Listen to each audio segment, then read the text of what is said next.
Krista Scavetta, hashtag any exciting turtle things going on in the house, Anthony? Hatchings, egg layings. Yeah, I hatched the first northern spider tortoise today of my life, Brygui. Yeah, Pyxis arachnoides brygui.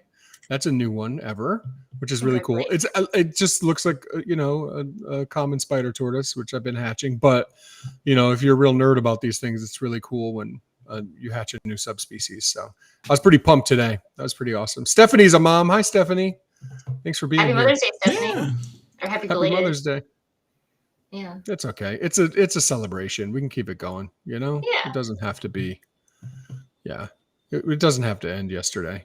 We didn't see Stephanie yesterday, so today's Mother's Day for today's a new day. Our Stephanie. We're going to celebrate that now. Yeah. That's all. I'm ready. This is going to be a really great one. I'm real excited today. Can we roll it, Steve? Is it too early? Can we just go for it? Yeah. Oh, if you want to roll it. He simply cannot wait any longer. He wasn't ready. I jumped the gun. I was not ready. I'm excited. Not ready.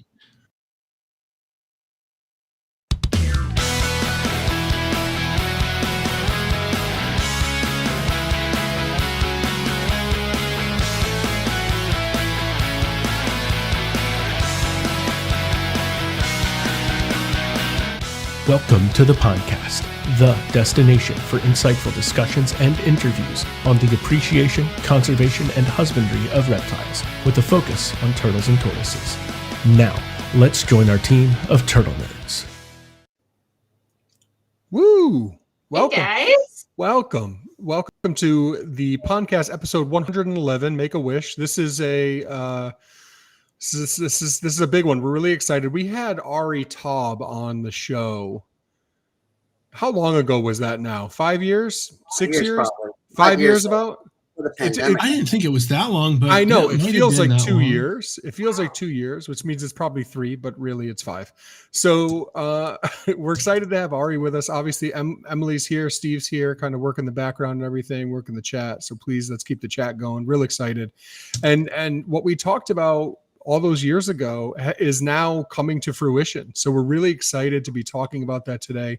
Ari's incredible work. And just for anyone who doesn't know or doesn't remember and wasn't watching the podcast 5 years ago, Ari Taub is an award-winning film director who and writer and who has created some awesome movies. I watched 79 Parts on Amazon Prime.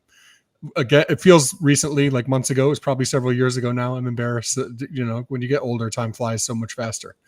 But anyway, Ari had this idea to start working on a turtle documentary. We met through turtles, and he started explaining the work that he was doing. I was really intrigued, and we collaborated a little bit. I know Chris Leone was involved and stuff as well. And Ari's really been doing some amazing work on this project. And yeah, now it's coming together. So this must be a really awesome time, Ari, for you to get to this point. Yeah, I started working on this more than 7 years ago, but about 5 years ago, I really started to hit the road shooting sequences and going out in the field. And I basically decided that I was going to cover as many aquatic, small North American turtles that are really overlooked by the larger networks, and overall they're just kind of overlooked in general. The public is mostly hearing about the sea turtles and their plight and efforts to save them, but very little work is being done in a large scale to show the plight of the small aquatic turtles that are in North America. A lot of them are unnoticed and sort of disappearing silently. And what was so great about working on this project is that we got full on with the pandemic and a strike in my business, and turtles don't wear masks. They don't need masks, and they don't go on strike. So I was able to film a lot of turtle stuff and turtle footage and people about them during the pandemic. So I was very busy, and quite happily so. And I was able to achieve a lot of great results on what I was doing. And I want to add to this one point is that you helped me, Anthony, very early in the beginning, hooking me up with various people I needed to hook up with so I could start the work. And all of that's going to be coming out soon. The work that you did and the work that Chris Leone did and a lot of people that you connected me with. So I'm very pleased and happy with the help that you have given the project. I think one of my favorite things is playing Turtle Matchmaker, and that's not just getting, you know, a rare male turtle with a rare female turtle and seeing how they do together, but also getting together people with similar interests or people that are trying to create something that really ought to speak to this person over here about what they're working on. So yeah, I mean, you know, you thank me for that. That's just me doing what I love to do. And I know I'm not alone, right? That's what's amazing about this community. We share and we collaborate and then look what comes of it. So I'm just going to tease out before we keep going. I just want to throw this out here as a disclaimer for people who are just joining us. There is a Kickstarter campaign to help with some post-production pieces. Very little. The vast majority of this project is done. And we're going to end our show, towards the end of our show, I should say. We're going to share an actual clip. And this is going to be a world premiere of this Turtles of North America, Where Are They documentary series. This is not a documentary movie. This is a series, about 10 episodes, Ari. Is that what we're looking at? I mean, right now I've got 7 episodes ready in the can to be finished and probably 10 total. That's great. Yeah. That's great. And So yeah, very interesting subjects which we can dive into. Yeah, I can't wait to speak about all of that. But yeah, so you see the Kickstarter campaign. We have the QR code on the screen. So if you want to check that out, please do. We're not like Ari's not looking for a lot to finish this project at all. It's just the cost of basically editing. And I've been able to see the first episode, which is on spotted turtles. And I want to start the conversation on that. You know, it's something that's near and dear to my heart. Some people who watch the show know that the first species that I ever produced in captivity was spotted turtle.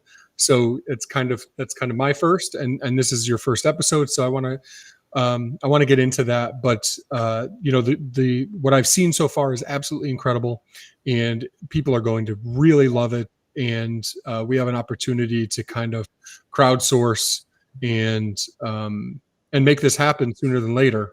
And I mean, it's right there. So we're talking about something that's been happening for 5, 6, 7 years, and now it's right there, and it will happen. It's just a matter of, you know, getting across that finish line that we can kind of see right there. I say we, is that okay, Ari? I mean, you did all the work, but okay. I feel like a fan of like a professional sports team. You know? They're out there playing the game. I would object if you were misrepresenting me or something. No, it's okay. Good. You let me know. Yeah. So let's start there. Let's start with the spotted turtle. So that's the first episode that was done. Why is that the first episode? And obviously you shot them all kind of all over the place, but you. Well, no, I did sort of focus on certain turtle species when we were shooting, but sometimes I had to interview people and they had cross hatching, right? Where someone was an expert on spotted turtles, but they also knew a lot about the wood turtle. So, you know, I could get some information from them. So there is some of that going on. But the spotted turtle, it's interesting that was the first episode that I chose to release and finish, because it is absolutely a flagship turtle. I mean, it's a beautiful turtle. It's small. It's extremely elusive and very hard to find. I had never seen one in the wild during my entire life. And, you know, just wandering around and being like an enthusiast of turtles. I'd never seen one in the wild. And I live in spotted turtle country. I mean, I'm in New York, and, you know, they're up here in the East Coast. So it was a real treat in the documentary to sort of find the spotted turtles, because in this particular documentary, I go hunting for them. I mean, we go looking for them to find out where they are. And in many cases, they are not where they should be, meaning that the places where people were seeing them, they're no longer there. So it's a really special case. And I think the film really pulls you along, because you learn so much about both the spotted turtle, but also what's happening to them. And you really get a world view of what's going on. And people who watch this, even if they're turtle experts and they think they know everything, they will learn something from the documentary, because I kind of explore a lot of different angles and come to an understanding. And I think this documentary, each episode will bring people together who are not connected yet, but who can help each other in saving these species, because the documentary educates and it shows, you know, kind of good practice, bad practice. It shows like what's going on, and it shows the mistakes of the past and the things that can be done in the future. So I think it's got a lot of great levels. And again, the spotted turtle, I was so overjoyed when I actually saw the spotted turtles in the wild, and was able to see them up close and see how they were surviving, and the circumstances, you know, the fragility of their existence. and it's so important to get this documentary out as soon as possible, because I feel like the impact can help these turtles as well as all the other species we covered. Yeah. Well, why was it the spotted turtle that ended up being the first episode? Was it because you love the spotted turtle, or was it something having to do with just production and what you thought you had kind of to make a good episode to start out? It's a good opening episode because it really sets up what I'm doing. I think that the episode shows the frustrations and difficulty of finding them. So you can imagine, maybe someone tells you you're going to go out with a biologist and they're telling you kind of where we're going to go and we're going to find them, but we don't find them. And then we go to another place and we don't find them. And we go to another place and we don't find them. And the conditions are so specific: temperature, how much humidity, whether there's been a lack of rain, rainfall. All of these things contribute. The density of the brush, or the density of the plants determines whether you can even see them. They're very small windows to kind of work in to see them when they're there, and somebody has to know exactly where they are. Otherwise, you're not just going to find them randomly. You're not just going to go there and find them. And when you're filming a documentary, you're there for a certain period of time. You have equipment, you've got people working with you, and they're only there, until like 9 o'clock, and then they go home. So, I mean, you have to deliver. So there's a lot of, trial and error, and it kind of shows. It's a nice setup for the whole piece. And also because I feel the spotted turtle is so endemic of the problems that all of the aquatic native turtles are experiencing in North America. So any turtle species that we cover, pretty much, aside from the painted turtle, has got the similar problems. And especially since I'm focusing on trying to find out ways to maintain and expand natural populations, whereas many people have given up on that, and they're mostly looking into setting up assurance colonies and maybe like what you do. You try to reproduce turtles that are gone from the wild. I'm trying to sort of stop the process of them being gone from the wild. So I think the documentary focuses a lot on that. Mm-hmm. That's a great call. I'm wondering, I have more questions just about all the different episodes and everything. I'm interested. You've had the opportunity to sit down with real experts who are able to share a lot. And I'm wondering, is there anyone who stands out to you who really helped teach you a lot, that really was just a wealth of knowledge for that species that you were looking at and talking about? I mean, I think they all do. You'll see in the documentary the different folks in there who are, who have the knowledge and the specialty in the spotted turtles. But you see the way it's edited, I kind of pull materials and sources from each one that's appropriate. Each one is giving me a different angle and a different sort of approach. So it's almost getting like spotted turtle 3D as opposed to just like a two-dimensional or one-dimensional view of the spotted turtle, because the folks that were studying them, that we talked to, we're studying them at different periods, different places, different time zones. And so their knowledge was very different from each other, although they had commonality. And of course, the spotted turtles are obviously, their habits are very similar wherever they live, but they may be found in different type of habitat, which you wouldn't even realize, and how they're trying to survive or adapt in an ever-changing world. Like, a man-made world that's affecting these turtles is forcing them to make changes in order for them to survive. So it's really fascinating. But in terms of the experts, I don't want to say one expert is better than another. I think that the audience will learn from all the experts there, and I think that each expert on the turtles really displays really interesting information, which took them years to kind of learn or figure out from studying them. How many times would you say you had to go out compared to the number of times you actually saw spotted turtles when you were filming? Because I know I don't do too much field work, but I have done it in the past. And when there's someone there that needs to see the animal you're studying, it's really hard to make them just appear. I think I went out 25 times and I only saw spotted turtles 3 times. Get out. Yeah. And that's not because we weren't in the right area. It's just because you have to understand that they are very elusive. We had to be very careful not to reveal where we were going We didn't want to be followed. We didn't want people to, even though we're talking about the spotted turtles, I don't want to reveal the locations of these animals because their habitat is so fragile and their existence can end with the collection of just one person going there and just collecting them. It's a very fragile situation, and people are not really aware of how fragile or fragmented their habitat is. I mean, I'm sure people here in this room know, but I would say that there was a lot of trial and error. It's like trying to track the great white shark. It's not an easy thing, and it comes across in the documentary. You can get that feeling from watching it. Mm-hmm. Can we talk about some of the other episodes you had too? Because remember, these are several episodes so far. You've got 7 that are really close, maybe more coming down after that. But it's not just that spotted turtle episode. We will see a snippet of that first episode towards the latter portion of our show tonight. So if you're here and you want to see it, stick around. Let's talk about some of those other ones. Unless, Ari, did you have something else to add? No, I'm to this just before I lose that thought. So yeah. The second episode is really an Anthony episode, an Anthony special, because it really goes into that's number 2. Yeah, number 2. It goes into the wood turtles, and Anthony really helped me a lot.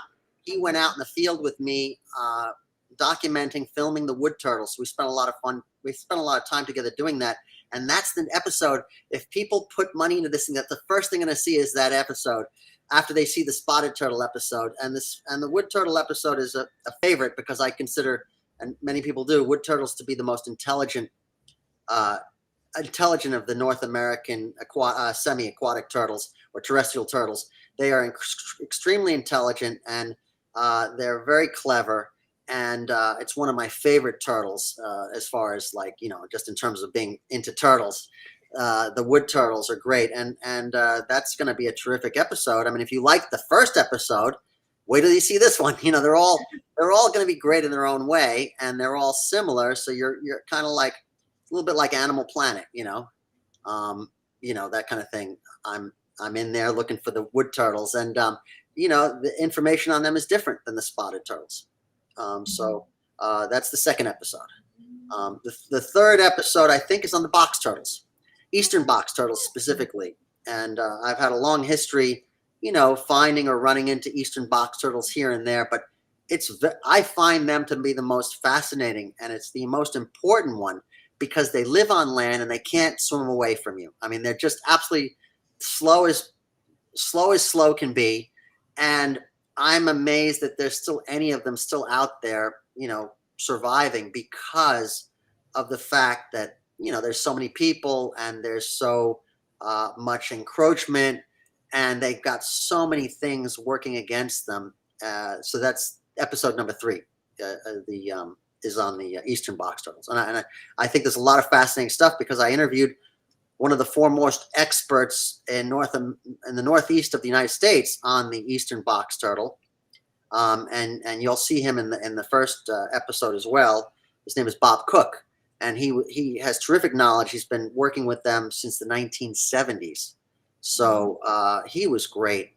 And that documentary is going to, probably win some awards at the film festivals as well. So anyhow, those are the first 3.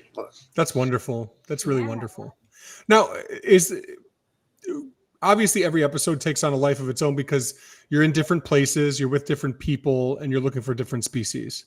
Can you speak to that a little bit? Like just the experience of going out, where there's some animals that were easier to find, where there's some animals where you had to get into maybe some terrain that was a little less forgiving and a little less fun to be in? I think the easiest ones were to find the red-eared sliders in Central Park. That was the easiest, right?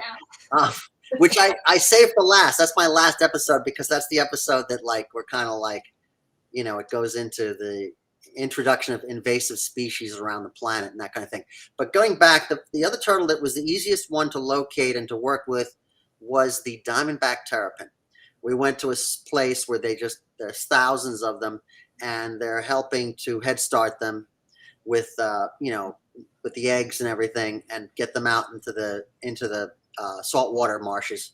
But the interesting thing was about that episode is I had to go into the ocean, and I had to follow them and film them underwater, like chasing them. And they're really fast. I think the diamondback terrapins are so fast. They move like dolphins. They are so fast and hard to chase, but I've got some terrific footage. You might even see a shot in the folks who scan the code.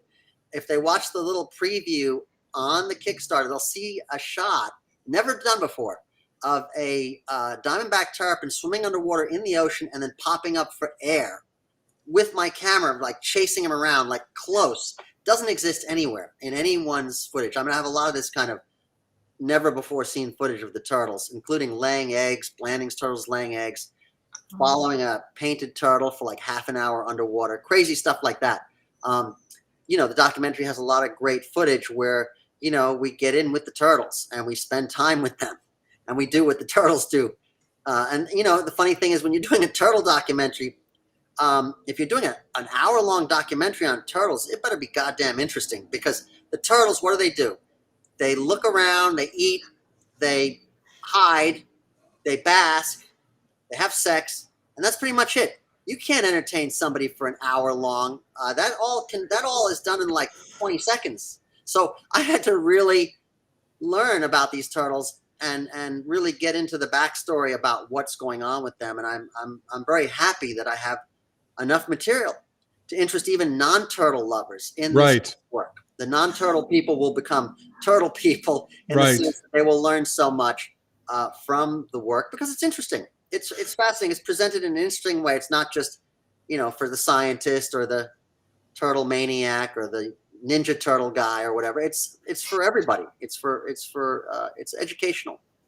I wanted to speak to that too. That was a thought I had coming into this. I love that you alluded to that. So I was talking to a friend of mine who is a professional wrestling historian, and I liked wrestling when I was a kid. I'm not interested anymore. If you are anybody, I'm sorry. I'm not saying anything negative, but he's obsessed with like the history part. And I happened to watch the movie The Iron Claw on my plane ride to LA last week. And I was like bawling my eyes out. It was totally embarrassing, but I was talking to him about it and he hasn't seen it. I'm like, you have to see it. And he's like, oh, I don't know. He's kind of like a snob about this sort of stuff. And he hasn't gotten around to it yet. But the point is, there are certain things that transcend like the normalcy of the people that live within this world. So the people watching this podcast who tune in, the people hosting this podcast, or Pondcast as it were, it's entertaining to us. We love turtles so much that we'll watch a bunch of people talk about them and not even really see them for an hour plus, right? So we're in it, but what you're doing is you're taking it and you're transcending that space and going out to the broader audience. So to hear you talk about that and the thought that goes into that is really interesting. And I think it's something that we don't always do really well. Like when we're creating presentations or when we're writing, I'm writing for the person who thinks like I do. Like, hey, these are the coolest animals on the planet. Don't you agree? Or I assume you agree. And it's not always the case, right? There's people that purposely swerve towards turtles and all that, and they just don't get it. It's not important. And, people who would just assume lop the head off of a snake because it's in their yard, then, actually appreciate, an animal that's different than them and maybe isn't their favorite thing. So it was cool to hear you kind of speak to that. Let me add something to that, which is kind of interesting. So, we live in this age where anyone can make a video and anyone can have a group and anyone can belong to a group and anyone can be into something.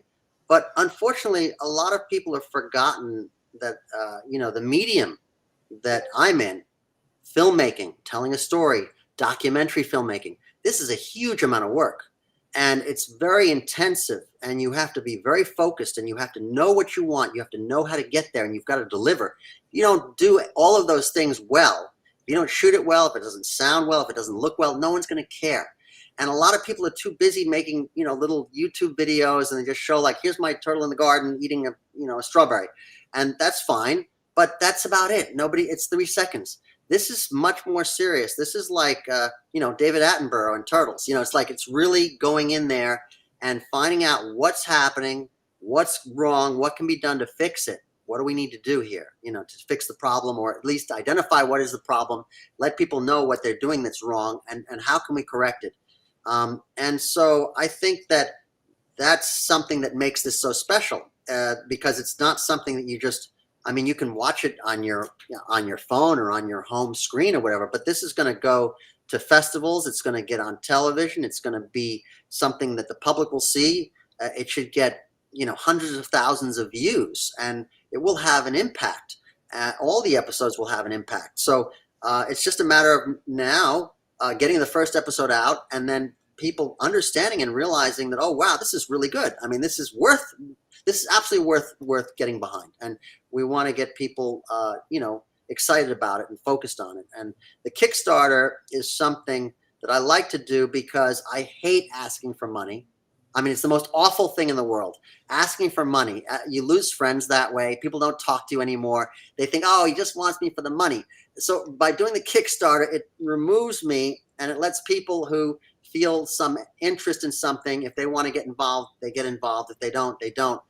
But then it gives them an opportunity to be more involved in the movie project. So for me, it's the best thing, and we need to draw attention to the work.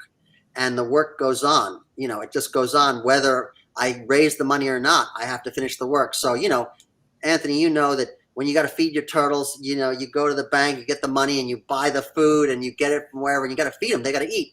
I have to fuel the documentaries, have to get done, whether they're supported or not. And so we all have to, do our thing. And I know what it's like to, do the whole, run a whole production, and that's just part of it. So. Yeah, that's a really good call. I appreciate you sharing that. And so much goes into it. I've learned so much just from, spending time with you and talking to you about the process. I'm wondering just if we could take it to this piece of, you set up the episodes a certain way. And I think for me, it's pretty standard in terms of like how you'd expect a documentary to be set up. The clip that we'll show does not have your narration, but you are narrating the episodes. And then you have the experts who are providing a lot of the dialogue when they're educating us about these different species. And you really lean into them a lot. Like they tell the story and then your narration connects the pieces. That's correct. Right. And I thought that was a really nice feel for this, that, where my mind goes all the time, because it's a turtle person who made it is Tiger King, like the most famous documentary of the last 5-10 years. So that one was a lot more just clip to clip, whereas yours has that narration that really ties and weaves that story together really nicely. Was there you also, and it's also you, and I like your voice with it and everything, and you're speaking as somebody who really cares about this. So yeah, Steve says in the chat, Tiger King is more of a docudrama. It's not wrong. That's not wrong at all. Although Ari's has some drama too, but it's a totally different type of drama. It's like, where are the turtles drama, not where's my gun wearing today. Yeah. Yeah. But here's what I want to say to that. So I am not a turtle expert. I'm just like somebody who loves turtles. I had them when I was a kid. I don't have that kind of wonky knowledge. And so what makes that idea work so well is that I'm just talking as a person who wants to know what happened to the turtles. They used to be here when I was a kid. Now they're gone. And now I want to find out what happened. So it's very folksy, I go in there and what I'm doing, where I'm going, what I'm trying to do. And I leave it up to the experts to explain what's going on as much as they know, because they don't necessarily know everything. And then we put 2 and 2 together and 3 and 3, and then we show things, and the audience can come to their own conclusions. But it's very important, I have to, a documentary is a very difficult thing to do because you don't have a script. You have to shoot the stuff and you make the script after it's over. That's very risky.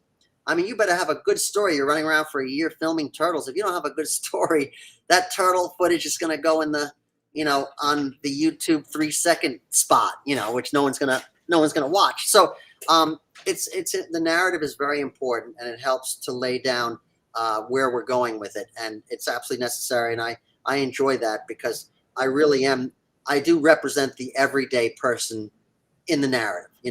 I'm just the everyday. I'm not the expert. And I defer to the experts because I'm not going to make up some nonsense and then get caught out later, like on your program, for making some stuff up that's not true.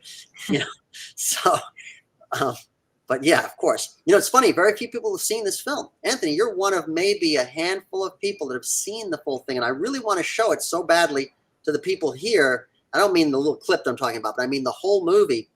And it's like I have to wait. I have to wait until that's going to be, because I have to go through the stations first. I have to go through the release process.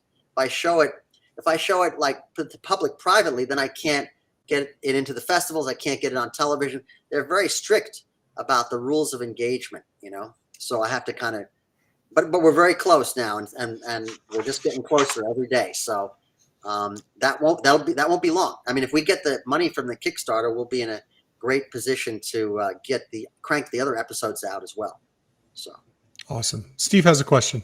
So I was wondering, maybe you could actually outline a little bit of the whole process of making a film for our audience. I imagine a lot of us have really enjoyed movies as a whole, but don't really know much about that back end, about producing anything of the sort. And so you're talking about how there's some rules of engagement and stuff. Maybe just give our audience just kind of a sampling of kind of the journey from the idea to actually getting it out there, and what kind of steps you have to take along the way. Well, I mean, that's a big question. I'm going to try and give you the short answers because it can go very deep in that whole thing. I mean, I'm a filmmaker for decades. Give us a sketch.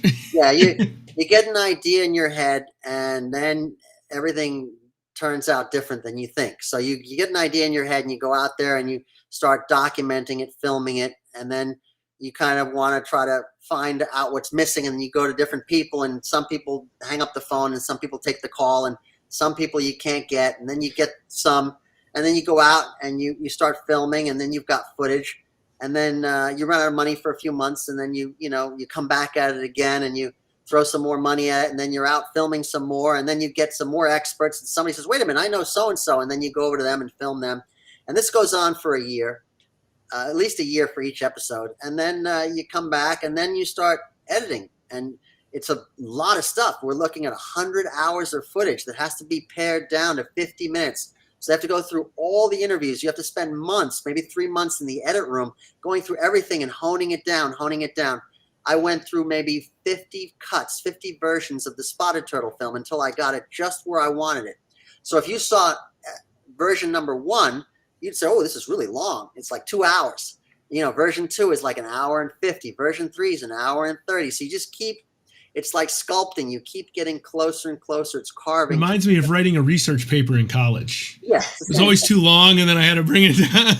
Yeah, but the thing is that if it's too long, it's bulky, and you give up, and if you stop there, you're lost. You have to know when it's at the right point.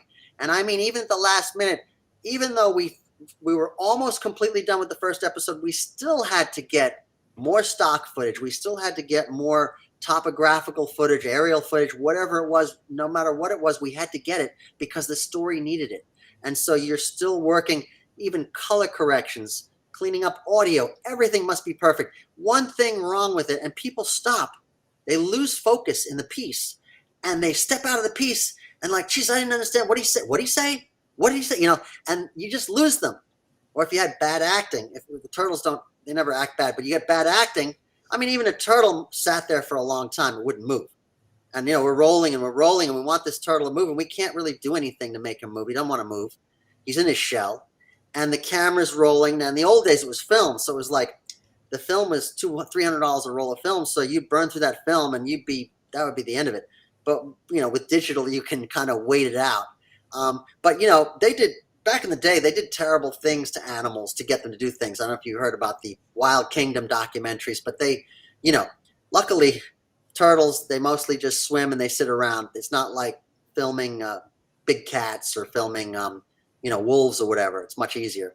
But anyhow, in terms of making the film, whether you're filming turtles or you're filming people or other kinds of work, the work is still the same. You still have all the process to go through. Yeah, someone's asking to share the fundraising on Kickstarter here. I don't know if they know about how to find that. Yeah, so the QR code is right there, Jolene, on the bottom right. You can just take a screenshot of that if you're on your phone, or you can, grab it from your phone if you're watching on your computer. We will drop the link up again here in the chat too. So give me a second for that. But we do have that QR code up for everybody watching to be able to just click right in there. Mm-hmm. You have any other questions? I've only talked about 3 turtles so far. Yeah. What else is there? Yeah. What else is? What are we the got, other episodes? by the way, we've just already got some contributions here. Thank you. We got another 3 backers came in on the film who are probably here right now watching the show. So thank you, guys. I don't know Thank which you. one to put in, Yeah, but maybe thanks, guys. Steve will figure it out because he knows who's clicking on stuff. But thank you very much. I can only see a count. I can only see a count of who's clicking. So I think So someone Chris had commented mentioned in the chat. he had tossed in some bucks. So Yeah, That's Chris, wonderful. thank you, That's really Chris. wonderful. yes, thank you very much. Some of the other turtles that we're covering is one of the turtles is really special is the Blandings turtle. Oh, yeah. Really special turtle. I had never seen one in the wild. I never even seen an adult Blandings turtle. I didn't realize how big they were. They're huge. And we did a full episode on them. I was really amazed because we were with a university and they took us out to an area where they lived and they were studying them very carefully. And it's amazing how much territory they need to live naturally.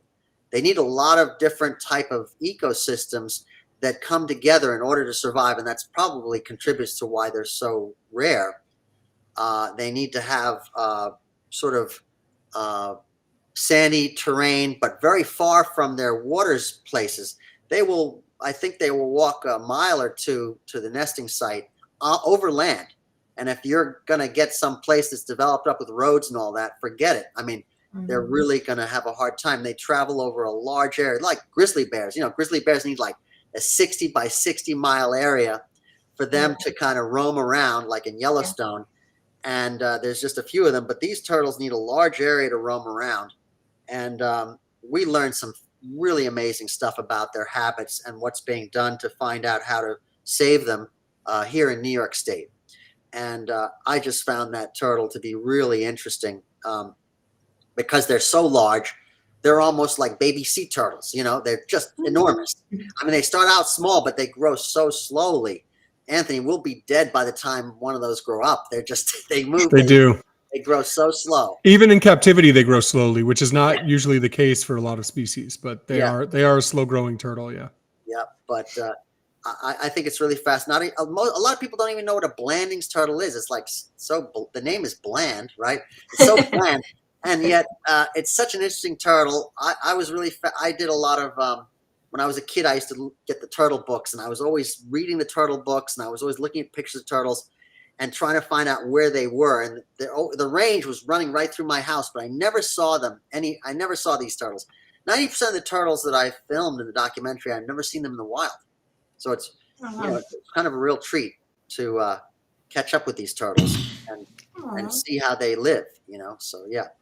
I can remember as a kid. Do you remember these green plastic boxes in like the 1980s that had cards, like different animal on every card? It wasn't like a trading card. It was like a bigger, like an index card size card, and it would have information about the species. I forget what they were called. If anyone knows, please put it in the chat. But these green plastic like toolbox shaped boxes, small, and they would have all these cards in them and you can collect all these, you could like send away for them in the mail and they would send, I think is how it worked. But I can remember my uncle had a box and I remember there was a wood turtle one in there. And I remember seeing that wood turtles lived in Connecticut and being like, oh my gosh, look at this thing. It looks like it was carved from wood and it lives in forests and mountain streams and all these things. I'm like, I know where streams are. Where could these live? Where could they be? And I always dreamed of seeing one day that I would just bump into one. And I have seen them, but it took a lot longer than I would have ever expected.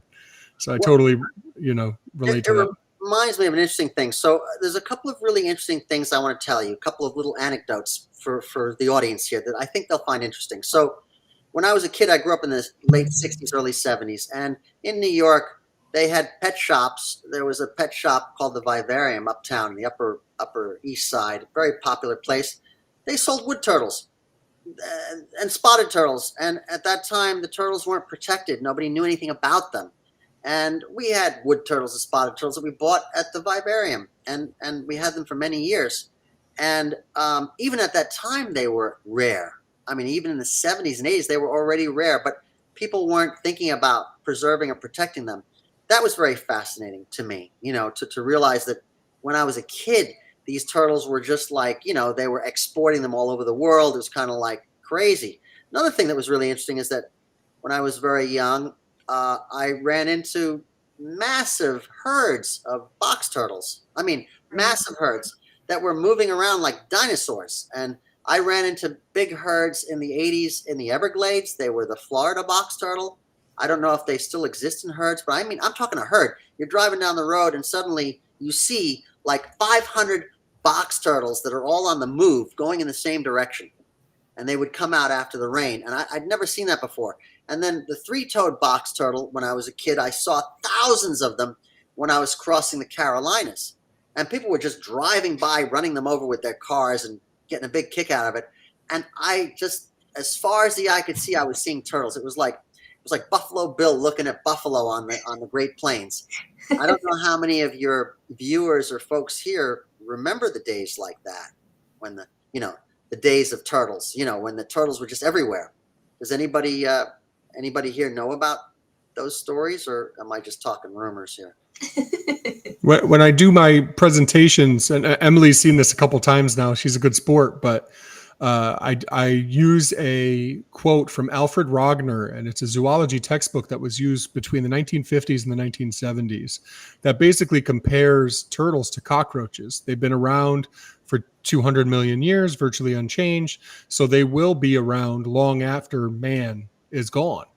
And I mean, this was literally the textbook that was being used to teach zoology and as recently as the 1970s. And we know how not true that is now, so everything changed with, habitat fragmentation, degradation, collection. They get hit from all angles. And what made them such great survivors is what makes them such poor survivors today. Well, let me add something to that. So obviously the very rare and endangered turtles that I filmed, the populations that I came to and saw that were doing pretty well were populations where people couldn't get at them. People couldn't get to them, and that's where the turtle was okay. It's like, leave them alone. Just leave that area alone. Don't go there. It should be like Area 51 when you go out there to the desert, and it says like no admittance. Actually, you hear about gopher tortoises that showed up, I think, on some air bases because they closed the air base, and suddenly they found a whole bunch of gopher tortoises living there because nobody was bothering them, or they were too busy running away from the bombs, and they left the gopher tortoises alone. So I think a lot of these turtles that we went and saw were there by accident, meaning that they had been overlooked, and the terrain was so horrible for humans that they could survive there. Okay. And just like when you go to the mountains, if you go in the mountains and you want to go hiking, or you want to go camping and you want to see wildlife, guess where you're going to find the wildlife? It's going to be way up on the top of some mountain where no one can get to, living in some crag in between one mountain and another mountain in some really inhospitable place. And that's where the animals are hanging out because they got nowhere else to go. Same thing with the turtles. A lot of the endangered turtles that I saw were really hanging out in places that nobody wants to go. And thank God those turtles are adapted for that kind of life, because otherwise they would not be there. That would be a shopping mall or whatever, So there are exceptions. Steve mentioned there are exceptions to that, but I think that's a really good call out. And sometimes it's just hidden in plain sight too. People don't really know. Maybe they're not crossing a specific road for a certain reason. That. Yeah, exactly. We got someone came in from Germany. Look at that. We have someone like that. Welcome from Willkommen in Germany. They have the only turtle in Germany I think they have is the European pond turtle. I don't even know if they're in Germany, but I think that's the only turtle species that they all have. They only have one. I mean, one type That's of turtle. it. And the person's name is Emys orbicularis. That's the scientific name for the European pond turtle. There you go. So they're right there with you. Yeah. But one thing that we talked about when we were on the road going cross country about a month ago now is why are birders so open to sharing their secrets? Why are they so open? And herpers are so secretive. Well, the reason is because if you find one of these habitats, you could clear out, you could take all those milk snakes that people come from around the world to see in Colorado that I was able to see a couple weeks ago. Or, they'll come and take the box turtles in the place where after it rains, they all go walking, or, that bog that old cranberry bog that houses spotted turtles or whatever it is. So yeah, that I think that's why some of these places maybe are secluded, but then also sometimes hide in plain sight. Even people just keep it tight-lipped, and there's a reason for it. And there's even people that hide among us. There are people who have been, pillars within our community, people in the zoo community, people who actually go out and kind of pose as researchers or as field people who will actually go out and take these animals. So it's kind of like one of those things, if you're a victim of assault or something like that, a lot of times it's somebody who it's that way with these animals. So we have to be really It's a shame. It's a shame, Anthony, to hear that. I just see it's just, to me, it's statistics. The more people you have, the higher chance that there's going to be a bad egg in the group and someone's going to try to do something. The value of these animals is so high. It's like ivory from the elephants in Africa. The elephants are being slaughtered and they can't protect them. They need armies going in there to protect them. And it's just the sort of, it's just the inertia is so great. It's like Central Park. Central Park is a park, and we have parks that are outside the city. Used to be quiet. They became like Central Park, and then more parks became like parks. So I just think it's just a lot of people. The more people you have, the more chance that you're going to find people who just break the rules. And the turtles are not, their population is not growing like ours, so they obviously will suffer. And that's why so much work needs to be done to protect the remaining populations that are still here, so that future generations can enjoy them and that they can sustain themselves. I mean, the turtles are doing fine when left alone. They really do, unless they run into, unless they're dealing with pollution or something like that. Yeah, and I just want to add, Anthony, you must not know a lot of birders, do you? Because birders do not like to share their spots where they're finding birds. So comparatively, it's night and day. I'm not saying that everybody all the time. I don't like to speak in absolutes, but they're much more likely to share than a herper, because you're much less likely to bag up a whooping crane that you see. But I mean, there's always exceptions. Hey guys, we're up to 7 backers. We're almost at $1,000, which is 10% of our fundraising goal. That's amazing. Wow. Thank you. Anyone who donated, thank you so much. That's so awesome. I really appreciate that. I will be finding out who each person is and thanking them. And some people can get awards if they want them, but they all will get to see the documentary, and they'll be credited in the documentaries that are coming out on the turtles. And obviously, when the public gets to see this, anyone who helps contribute, there's a lot of perks and awards that we give out for folks that do that. So we really do appreciate even $1 or $2. It helps, get the work done. Does their name show up somewhere, or it shows up privately? They don't post it publicly, because then everybody's going to be asking these people for money. So it's kind of a private thing. We get a backers report, and it says who gave how much, and then we send out things to them, or we make them aware of screenings, or we invite them to events, or we give them credit. We get the turtle t-shirt or whatever. So there's stuff like that. But they get to know of what we're doing with the project, and they get to see the episodes that they finance. They become like a producer on the episode. So it works really nicely. And your program is already bringing in donations. That's great. I'm telling you. See, it's like, sometimes like, why are we still doing this? I'm just kidding. Can I ask you a question? Would you want some copies of my book, Turtly Devoted to You, to give out as gifts? Okay, we could do that. I want to get a copy of this book. I'll buy one from you. Just send me the link. We'll hook it up. I'll give you one, and I'll give you some to give out to people who donate as well. That's really cool. Yeah, so we're talking to Ari Taub, award-winning film director who's created a documentary series on North American turtles, and we're going to move towards, I think, playing this clip that we've been kind of teasing since the beginning of the show here, which is really exciting. So I want to be able to give enough time here on the back end that we can also reflect on what we're seeing. So Steve, are you ready with that? Okay, before we start with that, I just want to say, take a look at Ari's hat during the B-roll where he's out in the field here looking for spotted turtles, which is really exciting. So watch the spotted turtles. Don't look at the hat. But just a little. Look at both. It's just a little Easter egg there for you, little hidden gem there for you that you might appreciate. That I appreciate it anyway.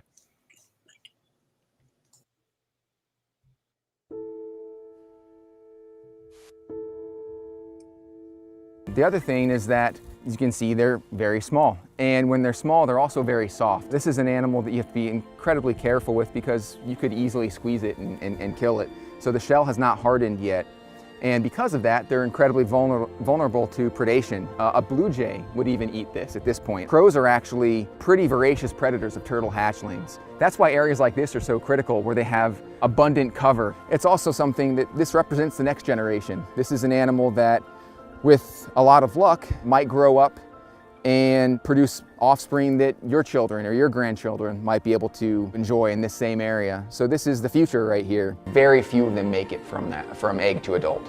But the ones that make it to the adult stage and are able to reproduce, they're in it for the long haul at that point. When they become mature adults, their annual survival rate is 90% or more. That's insanely high. That's high for humans in a lot of places. What that means though is that they really need those adults, those mature adults. If you're a spotted turtle and you're laying 5 eggs a year, 6 eggs a year, and you have a 1% chance of a hatchling making it to adult, you're going to need a lot of years and a lot of eggs, a lot of hatchlings, before you finally replace the female that has been laying all those eggs.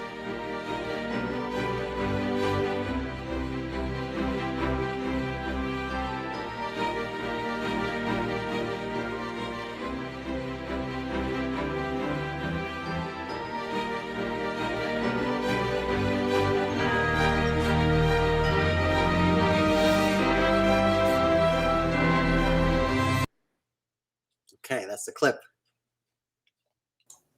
Oh, so exciting. That was awesome. Thank you. Somebody asked what was in the tank behind me.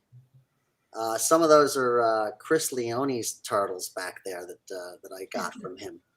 Little baby turtles to grow, and then I put them in his pond when they get too big. Oh, that's that cool. answers the question. Yeah. Yeah. Any cool. questions? Somebody said they like the shots. I don't think there's a lot of shots like this out. We have some great footage of the spotted turtles because I spent so much time out there filming them. And I saw some pretty large colonies, and you'll learn about that in the film, where they exist. And it's fascinating to find out why those colonies exist where they do. And we kind of reveal that information, why they're so rare in certain places. In some places, there's a lot of them. And again, I want people to wait to see the documentary so they can learn all about that. It's pretty fun watching turtles bound across the bottom like that. We get a lot of wood turtle. We've got a lot of little clips of wood turtles doing that same thing when we do our wood turtle work. They kind of that Eeyore bounce like along the bottom of the creek or the pond or whatever. Philip wrote, I need more. Well, tell Philip that we've got a full hour documentary on that. And he can see some more teasers that are on the Kickstarter page. He can watch a longer clip that sort of shows footage from the different episodes and whatnot. And Chris Drake writes, has been waiting a long time to see a series like that. So that's great. That's really nice to hear, because that's what this series is. It's going to really cater to all of these turtle species that are endangered or that need protection. There's a couple of turtles I haven't even touched yet. I didn't do anything on the bog turtle or on the eastern mud turtle, because I've got to get these episodes out there. If we get enough support and we can get all these episodes out, then I can hit some of the more, mysterious turtles, like eastern mud turtle. Like, who would have think like that's a rare turtle, but it is very rare. And obviously the bog turtle is famously rare. But there's plenty of stories that are out there that are ready to be told here. And, I'm looking forward to getting this out. Yeah. That one shot where you're behind the spotted turtle, and then there's the surface of the water is here, and it's kind of looking like a mirror, and you get that plane in between the two. It shows you their world in a much different perspective. It's just the way the angles worked out with that shot that it's just so beautiful.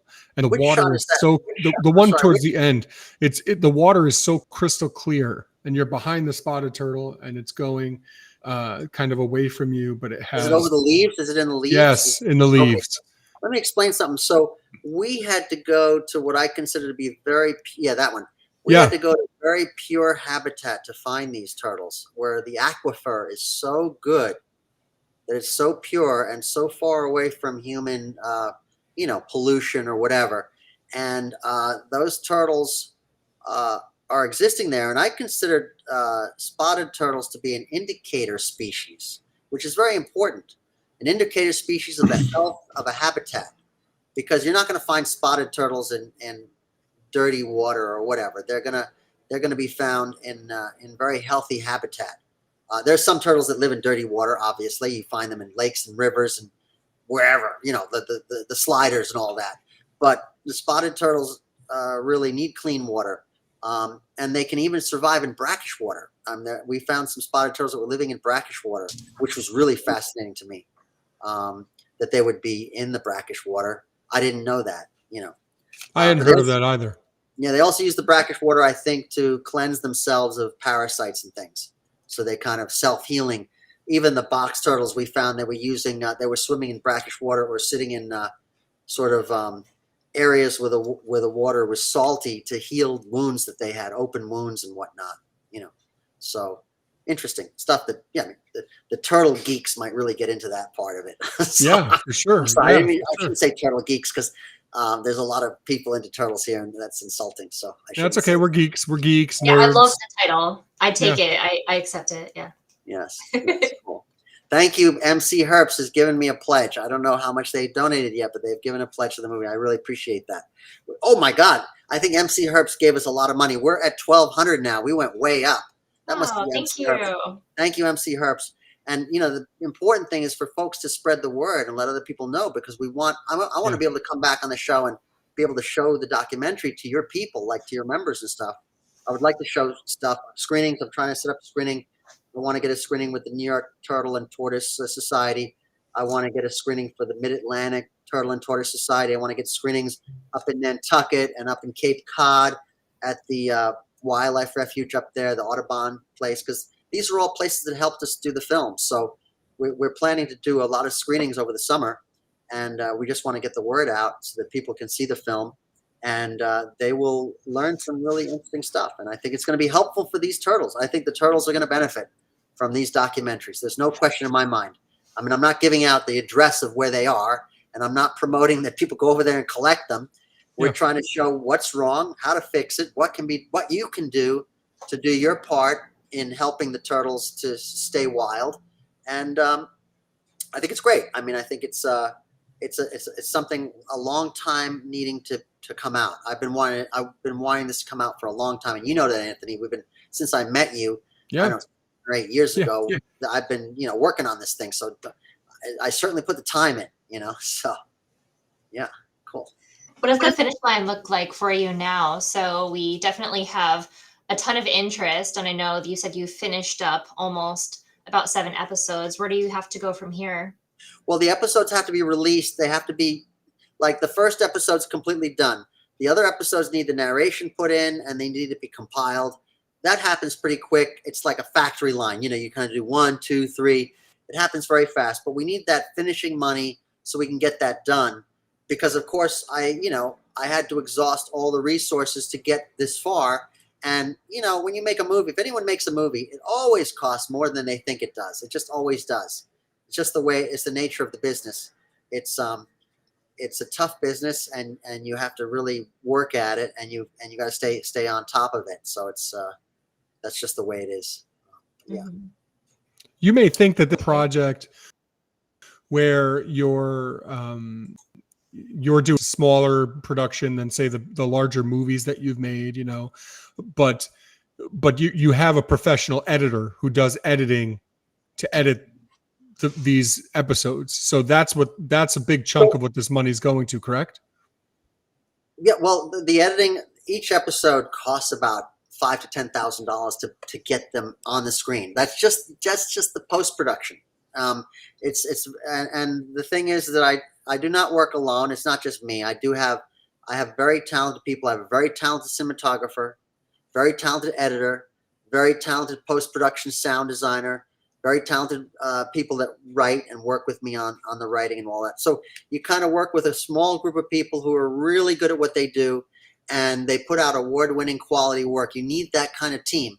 And everyone has to pull their weight. Otherwise, you just do something schlocky, and who cares? I could do a YouTube video that's just as long, and it's kind of schlocky. I mean, yeah, it's okay, but you're not gonna get it to a bigger audience. You're not gonna get it to the public. And so the better quality of work that you do, the further it will go, and the better it will be for the turtles. And more appreciated. So definitely having a good crew. But yeah, it's not the same as making my features where I have 50 to 100 people on the crew and I've got actors and all that. That's much more expensive. Now we're talking like millions of dollars. This is much cheaper filming turtles. They're not in the turtle union. They cooperate. They don't. You don't need to break them for lunch and all that. They're very easy to work with, as long as you can find them, and as long as they swim away and you can't see where they went. Pretty sure those spotted turtles would be happy with just a few worms. Yeah, we observed some of them eating and whatnot, but they, it's what's also interesting for people that are into the turtles is that when you see them in their natural environment, it'll teach the folks who are keeping them as pets the best way to keep them. I have these ecosystems behind me, and I try to keep those ecosystems as close as possible to what I find in nature. I try to have the same fish in there. I try to have the same vegetation. If Anthony, shows people the videos I made 5 years ago on the mud turtles and other turtles, you'll see the ecosystems, and you can see kind of like, to me, it's very important not just to have a turtle in a tank, give them like a plastic tree and a rock to climb on. For me, I want the turtle to be in a complete ecosystem, so that their behavior is similar to what they would find at home, and they're going to behave and they're going to live closer to the way they would live if they were out in the wild. So I think that's very educational. Yeah, definitely. Yeah, that was the biggest piece for me when I was actually getting out into the species that sticks out in my mind was the North American wood turtle. That I thought I knew something about keeping turtles, and then I got out and actually spent time with this species in the wild, and I said, "Oh my gosh!" And it's funny because juxtaposed against this conversation I was having with a friend of mine who actually knows a lot about turtles and reptiles, who was asking me, "Hey, I've got a pair of North American wood turtles that I'm keeping together in a 40-gallon breeder aquarium, and they're fighting with each other. What advice do you have?" And I'm like, "Oh my gosh, what are we talking about here?" Like, we're tracking a wood turtle that literally, consistently moves a mile this way and then a mile that way and then a mile this way and then a mile that way as part of its normal life. And we're keeping it in a small aquarium. So I think when you actually get a chance to go out and spend the time, or even see a documentary like this that takes you out into that wild habitat. I mean, I know with the wood turtle, I saw footage years ago of us out there, and you have these amazing aerial shots that show the vastness of this habitat, right? And when you think of it from that perspective, it just opens your mind a little bit more, which is such a great exercise in providing what an animal needs, is really understanding the habitat more and trying to replicate it as much as you can. Yeah, I think it is fascinating. It's almost like being surrounded by movie stars. When I'm out there with the turtles, I feel like they're movie stars, not in the sense of like I'm filming them like they're a movie star, but in the sense that, oh my God, these turtles have a real life out here. It's almost like when you look at, I don't know how many people have traveled to Europe or Eastern Europe and they see wild dogs that are roaming around.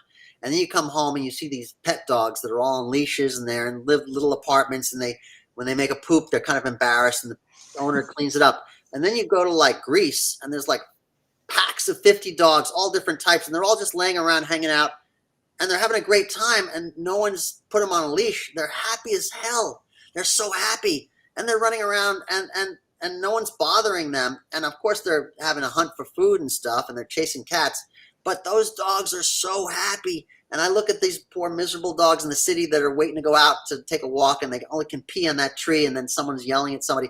And it's such a different life. And same with the turtles. When you see these turtles out in the wild, they're so healthy and they're so vibrant, and the colors are so beautiful, and they are so they take care of themselves. Nobody's taking care of them. They're completely on their own, and they are tough as nails, especially the wood turtles.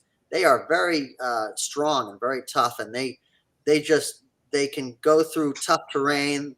They're smarter than a lot of other animals, and fascinating to watch. Yeah. I'm sorry. The beauty of these films is that you're going to be able to bring that to the general public. So people who are maybe not as turtle oriented as we are, and they maybe care about turtles because they think they're cute, but it doesn't really extend beyond that. You're bringing all of that to these people, and it's just so wonderful. I think that's what's really the most exciting part about this. Well, again, it's all about catching and documenting the wild native turtles and seeing what they're doing in their daily survival, how they're getting on, and that to me is really important. Even if you guys watch the more recent David Attenborough documentaries on the wildlife, he came out with a great series just a couple of years ago. He had one episode at the end where it kind of went behind the scenes, and you see them filming some rhino in this beautiful area, and then the camera pans to the right, and you see a giant city literally like looming like 5 miles away, and it's really kind of depressing. I mean, it's very sad when you see how he presents those wild animals in Africa, and then he shows how fragile or how fragmented their habitat is becoming. And in a way, I felt a little bit like that with the turtles, but luckily turtles are small, so the big for them could be like a football field. They're not like the size of, mountain lions. So, there's still a lot of habitat out there where these turtles exist and can exist. And I think that the people don't need to do a lot to save existing populations. It's the decline is very slow. It's it's a slow decline. It's not too late, and our documentary is hopeful that they're not all just going to be in somebody's basement or in some zoo. That the turtles can survive if people can focus on saving them and not just blindly developing their lands. That kind of thing. That's well said. I think as we move towards wrapping up the episode, Ari, I want to start by just saying thank you. If anyone in the chat wants to add a question before as we wrap things up, but I think also if there's anyone who wants to reach out who has like a larger group of people that might want to hear from Ari and have him show a clip and jump on maybe a virtual meeting. I hope, Ari, we didn't talk about this ahead of time, but I'm just thinking this is another way to help. You talked about trying to get in with New York Turtle and Tortoise Society and MATS and groups like that.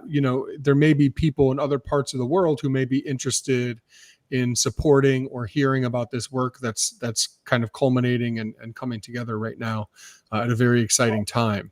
What I'd like to do really, and that's a very nice point you brought up, is that I am willing to share private preview screeners for folks that are administrators of groups, folks that are sort of presidents or vice presidents of turtle groups who have members and who want to see the work so they can see what's going on, that they might share the link or get behind it. I know that anyone who's seen the documentary and who likes turtles has supported this project. I mean, I'm getting a lot of support from folks, and I've only shown it to a few people because I can't release it fully, but I can show private screeners for folks that are in charge of groups, because they are able to, get the word out for us and help us get it to their members. And so I can do that, and we have started to do some of that. Just like I showed you the episode, Anthony. You saw the full episode, and I don't think I'd be on this show if you hadn't liked it. If it was schlock or whatever, we wouldn't be having this talk. So, one thing leads to another. You'd be surprised how low my standards are, but it is incredible. It is incredible. It's okay. I haven't been watching to see what you're doing. I just pop on when you need me, Anthony. Oh, that's so funny. That's so funny. Yeah, thank you so much for joining us. Thank you for the work that you're doing, and for sticking with it. It's been a long road, and there's been times where like, I wonder how Ari's doing. I wonder how the project's going. And then as soon as I start thinking that, you reach back out and it's still going, yes, it's still going. This is going to happen. So we're very close. I'm very close. We're very excited. I can't wait for you guys to see more of this stuff. Yeah. It's just, we just got to get the funding done, and then we're going to be releasing more episodes and getting it out there. So thank you so much for the opportunity to talk with you guys and share my project, and hope people spread the word out. Yeah, pleasure's all ours, really. I know I speak for the group when I say that. So grab the link from the chat.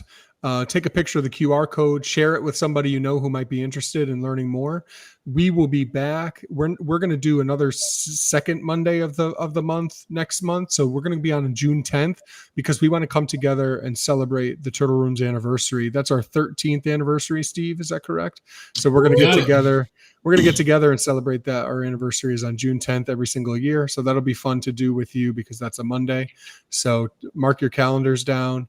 And just thanks for the support. Thank you, everyone who's a part of this community, for coming together to support each other, and all in the name of making the world a better place for turtles. So thank you so much. And I appreciate you. Thank you, everybody. Thank you, Jennifer. Thank you, Tony. Thank you, Steve, Emma, and Anthony for getting me in here today. I had a lot of fun. Thank you for joining us. Thank you. Thank you. Thanks.